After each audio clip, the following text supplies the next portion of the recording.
Hello, and thanks for slipping some time with me today. In this episode, we're likely going to change the fuel pump on this, and I'm going to show you how to do that. I'm also going to show you how to troubleshoot it. You can see in the opening of the video kind of what was going on, and I'll further diagnose that with you along the way. But first, before all you are concerned about what I did to the sidecar when I was mad at it, that dent was already there, and probably any of you that watched my previous videos already seen that. I just did it for effect, and that's the truth of it. Anyway, I got a door for that. That's going to be later on, and I'm going to pop out the quarter panel a bit and do some painting, and we're going to do some work on this car. So what happened? This car actually was running, and I parked it for a while. I did park it properly. I put stabilizer in the gasoline and a few other things. But the last time I started it this summer to move it, exactly what you saw happened. And I suspected fuel right away just because of the way it was running. Not running.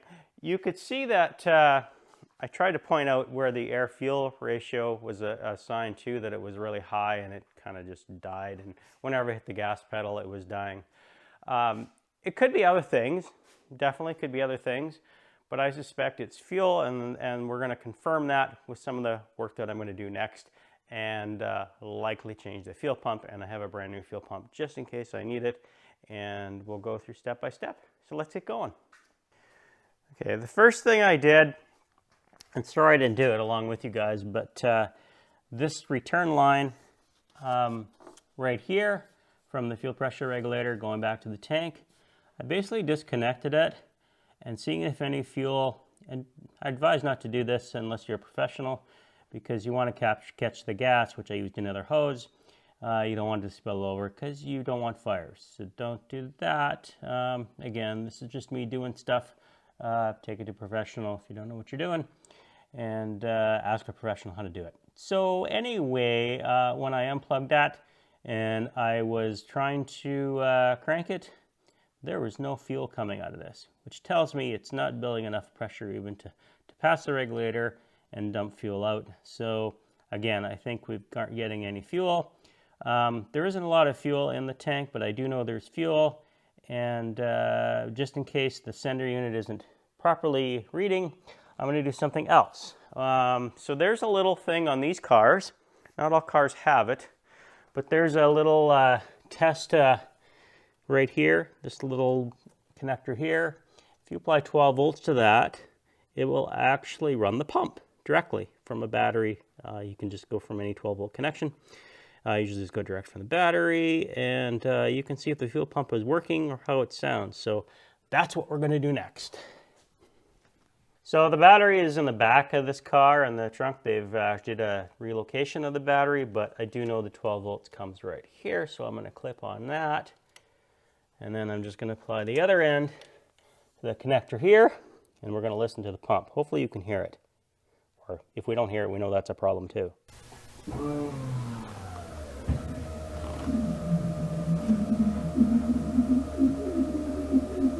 Sounds pretty sick, doesn't it?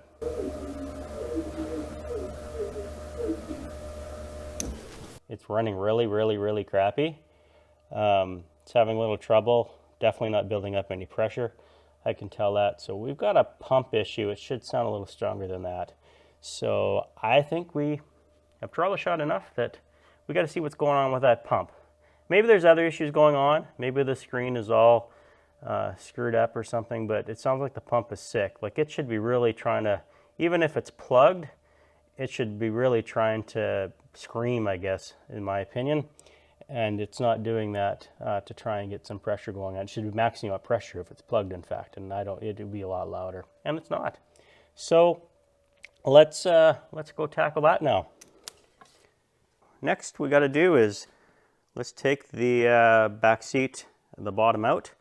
We'll do that next. It's pretty easy to do on these cars. Oh, you know what I'm going to do? Just for good practice, when I'm working, let's disconnect that battery.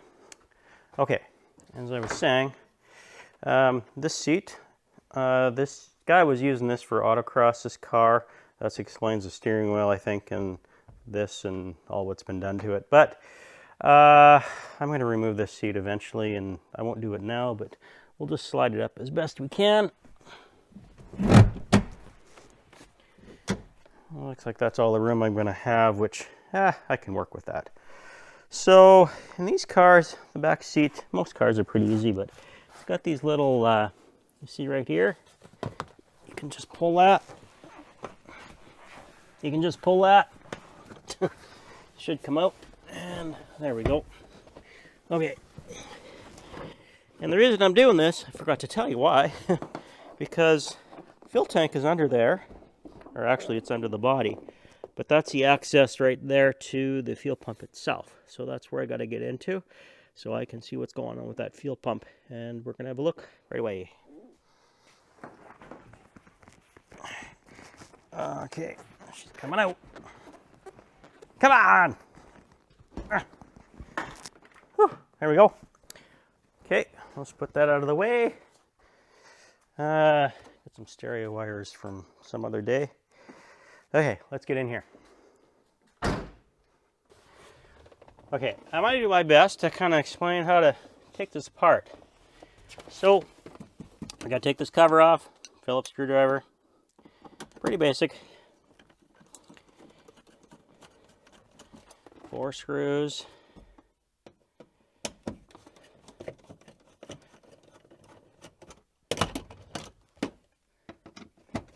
And you're probably wondering why I'm not using a power screwdriver. I guess I'm just old school. I do have one. I usually end up not charging the battery because it sits too long and the batteries get wrecked. So for little jobs like this, I just use this. It works. It's what most people have anyway in their backyard shop. I don't have all the fancy stuff anyway, so this is what you can use. And I notice I took this one off, so otherwise this connector kind of sticks like that. Other thing I do is I'm going to take this grommet down like that. Just have a look in here. Okay, so I've got some connectors here. Take off. We'll take off this one. Start with that one. And this guy is, there's one tucked in here. And I'll have to maybe show it to you in there. Hang on, I'm gonna come get you. Okay, connector is right there. I think the little lever to pull it is on the other side. And you'll have to, if you don't know how to do this, you shouldn't be tackling it anyway. So that's where the connector is. I need to get the other part off. Okay, I just kind of pulled the connector off here. Okay, that's out. We have to take these lines off. That's what we're going to do next. And the trickiest one will be this guy. You might want to put some penetrating fluid on there. You might not need to. I'm going to try not to. Use flare wrenches. If you don't know what they are, I'll go get them and show you. These guys are pretty easy. Taking these off. So we'll just show you on that, and then we can start taking this little catch off, and we'll show you how to do that too. Okay, these are flare wrenches. Notice the difference is that they're not open end or box end, or open end or box end where they're closed or totally open. They curve a little bit, so you can get in the basically the pipe there or hose. And you still get a little bit of a more catch. I hope I'm holding that up okay. Anyway, I think you get the idea. Again, if you don't, investigate it before you tackle it. And then you just put them on, and we're going to hope that this doesn't strip anything. And usually they don't. If you feel it doing that, then you need to get the penetrating oil before you do anything. But let's see what happens here. Oh, you can feel a little pressure in there, so I'm going to just tighten it. I forgot to bring some rags because there's going to be some spillage. You can already see some gasoline leaking there, and we don't want gasoline leaking. It's not good. I'll be right back.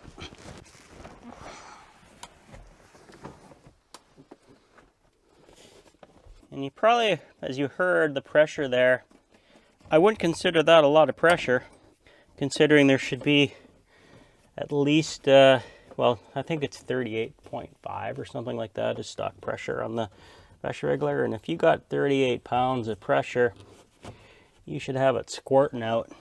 It wasn't doing that. Not that I opened it a lot, but I don't consider that a lot. There we go. So we're leaking there. Oh, maybe. So this also could be an indicator that I have something down the line that's actually a problem. And we're going to see if that is an issue by blowing some air through it. Once we unload a bunch of gasoline here, I guess. So I'm going to try from the bottom to see if I can undo there. That way also I can use a pail maybe to catch the fuel instead of trying to gather it with rags from the top. And then we won't have a bunch of fumes going on in this car right now. So let's go underneath and start with that. And then we'll come back to this. Basically this hose is going up to where I showed you. So I'm going to try and disconnect it from there. I've got this to catch anything that spills, drain it, and let's just see how it goes.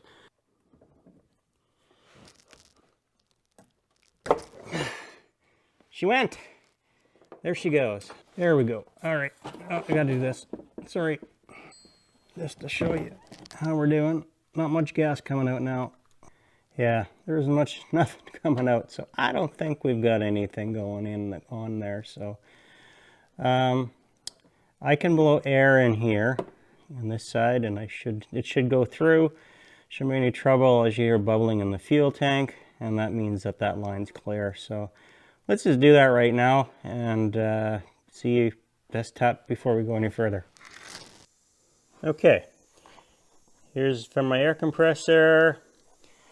That's where it's actually going in to basically go towards the fuel rail on the engine, past the regulator and back in the tank. And don't mind this little hissing here because you won't hear it once I turn this on. And you're going to hear air going into the tank. Just listen. I'm sure you can hear that. I have no idea what that sound is, but it sounds horrible.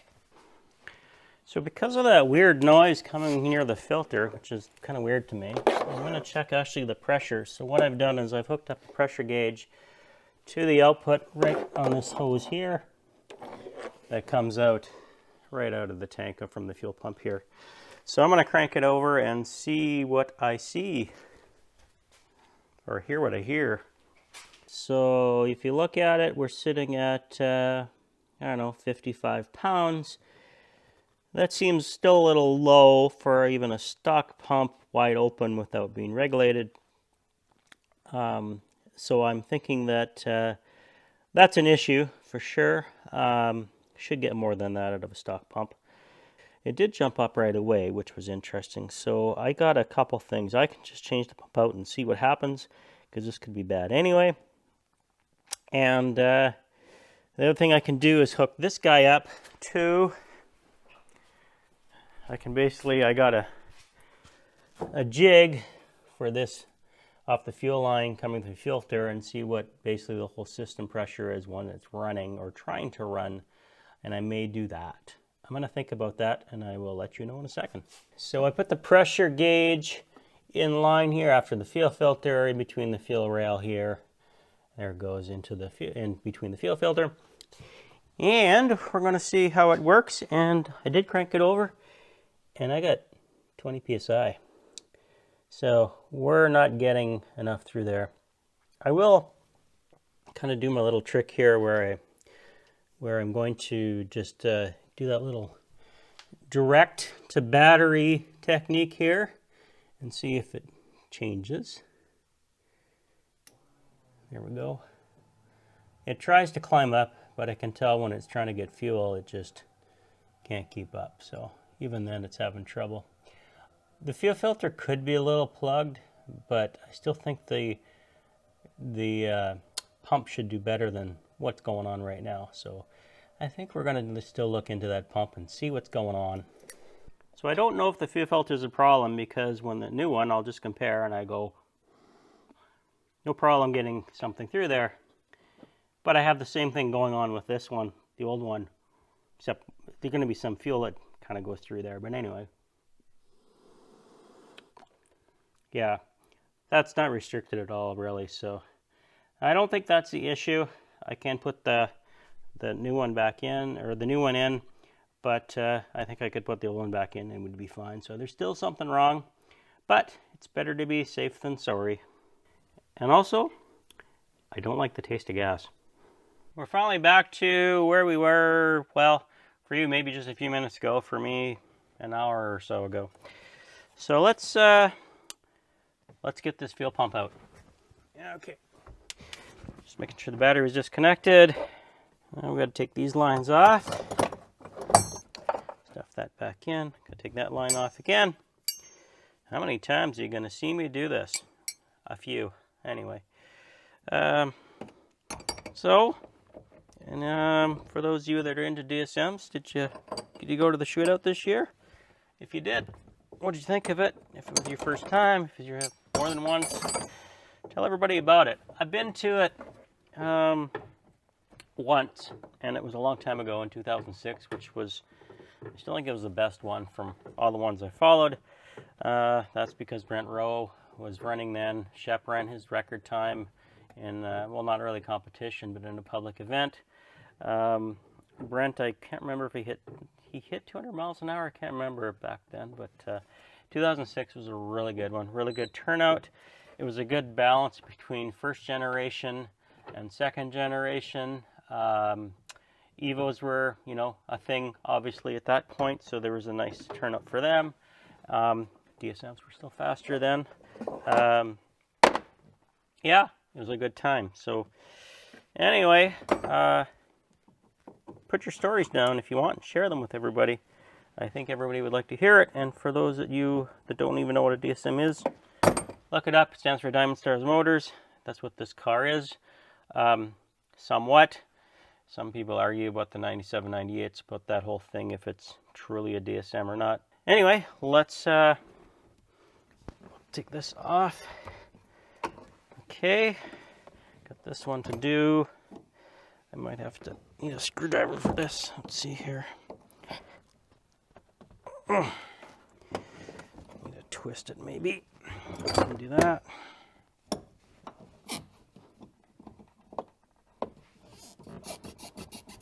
Come on.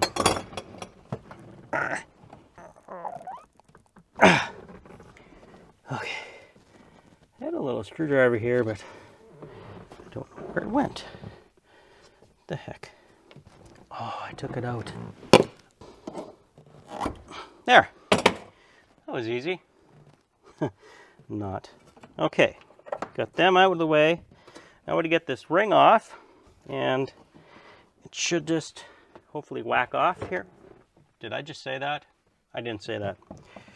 Anyway, let's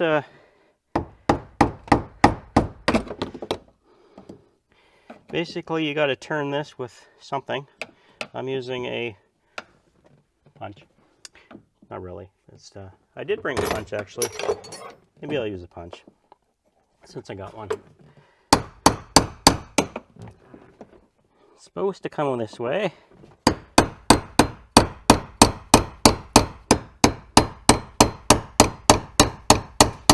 There we go. Coming along.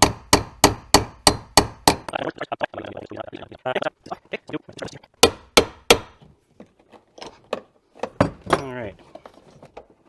Okay.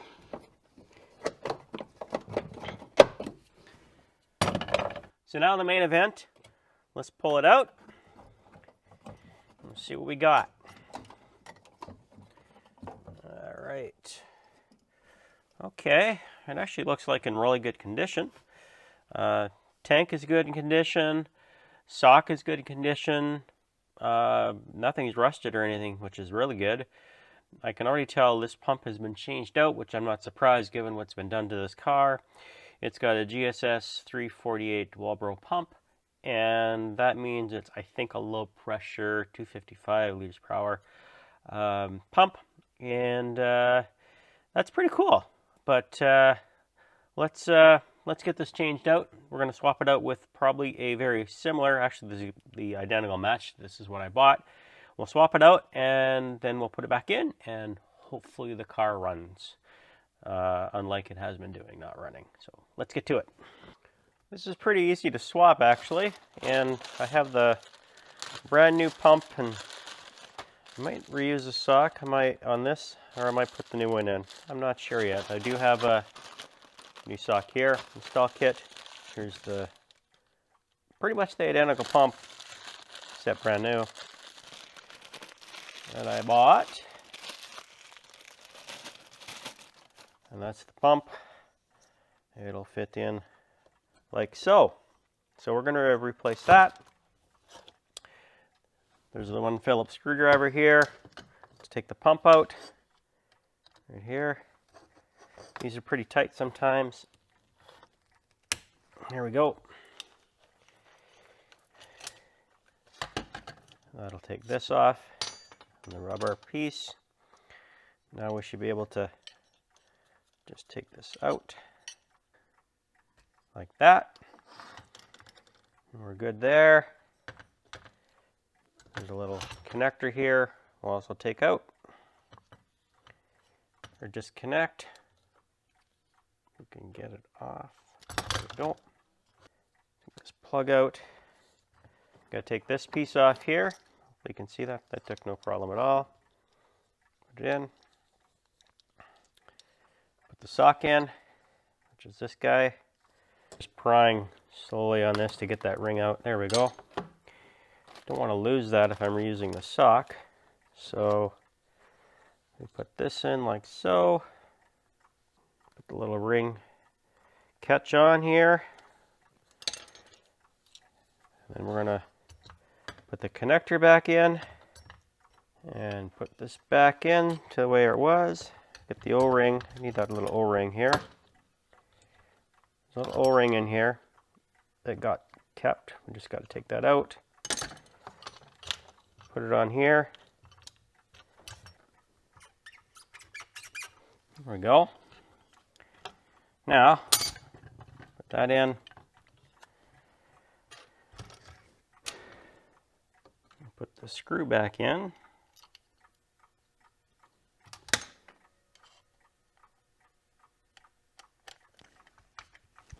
All right. So that's all there is to it. Once now you might have to do some different work than this, depending on your application to get these pumps in. There might be some little bit of, wiring to do, or etc. But that's you got to figure that out when you do your own car. But this was pretty easy just because it was a like-for-like pump putting it in. But bonus, I'm pretty sure this is going to work. So let's go put it in and see what happens. This sock may look very dirty, but it's actually not too bad. I could put a new sock on, but I think this has a lot of life left in it, and I'm not going to worry about it. I probably would if I was maybe putting in 500 horsepower into the car, which I'm not. This will be fine. And anyway, this pump couldn't support 500 horsepower, so we're good. Let's go put it in. Okay, never gets easier getting into the back of this car. So, basically, steps to put it back in is the reverse of when I took it out. So, we're going to drop it in. In this car, you got to make sure that essentially this, the sending unit and the sock and everything has to point this way, that way. And makes sense where everything should line up as far as your connections go. So we're going to drop this in like so. It just goes in like this, like that. Just to tell you how confident I am in this is going to repair it. I'm kind of confident.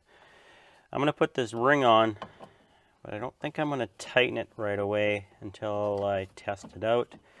I might just put it on a little looser, and that way, in case there's something wrong, whether it's my assembly or I got a bad pump or something else is weird going on, then I can easily take it off rather than trying to get this off again. So I'm just gonna kind of put it on hand tight right now, which will probably be not too bad. There we go. And now I can do all my connections. And the hose is kind of make sure you put it in the back in the same place that you had it in the first place. hose back on.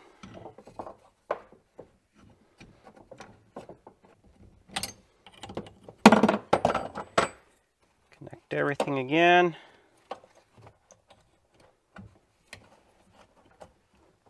Go down below and do that part. Then we'll do a test, and then we're gonna start it. What I'm gonna do is do my test plug just to pressurize the system to see how it goes, and then I can test for any leaks before I actually try to do ignition. So there, remember that little spot that I apply 12 volts right there? And I'll do that while I'm watching the pressure meter here. So hang on. There it goes. Oh, she's sounding good. You notice it went up to pressure right away? That's a good sign. I'm very happy with that. You can hear it flowing right through. Never heard that before. Yeah, we are in good shape, I think, already. But yeah, she's holding like at 40 pounds right now. So I just want to make sure that I don't have any leaks right now. But I think you could already tell the difference from when I was testing it before of how well this is working. So first thing we'll do is check on top, make sure we got no leaks. No leaks at all. Everything's okay there. And we'll make sure underneath where you don't have any leaks too. Right here. I don't know if you can see that, but I'm feeling for leaks too. Nope, we're good there. So I think we're going to try and start it. That's going to be the next thing to do. So let me do that right away here. Hang on. Let's try. Oh, right away. Right away. We are doing well. Yeah, we're that's got to come up, I guess. But got oil pressure. Oh, yeah, it wasn't doing this at all, running at all this well. And of course, I couldn't even get it started at the end. It's a loud car, no doubt. It's running pretty smooth. Fuel pressure is good. Basically, it's about, says 39 on there, which is pretty accurate. I think it's, I remember it's 38.5, but I might have to look to see what that is. And we're running really good. Okay, it's fixed. I can honestly say that it's fixed. So there you go. That's how you can replace your fuel pump. Troubleshoot that that's the problem. What's going on? A lot of times fuel pumps actually go completely dead. I'm gonna shut it off here. A lot of times fuel pumps go completely dead, and then that's easier to troubleshoot, but this one was actually just having problems pumping, and now we're doing good. So shut up. There. Anyway, that's I think that's a wrap. We'll just cinch this thing up and do some closing words for you guys, and I think we're good to go. Good to go for a drive. There. That one was pretty basic stuff. For those of you that haven't seen it before, I thought you might want to see it.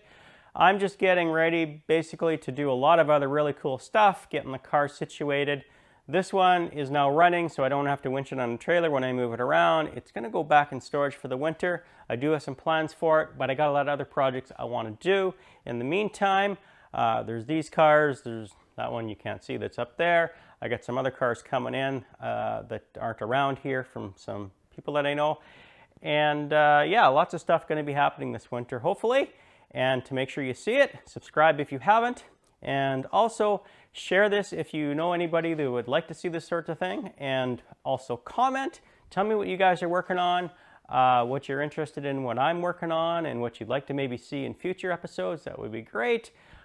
Ring the bell. Apparently YouTube's algorithm likes that for us YouTubers, guys. And I don't know if it does, but give it a shot and let's see if it helps. Anyway, until the next time, enjoy every day and always make it right.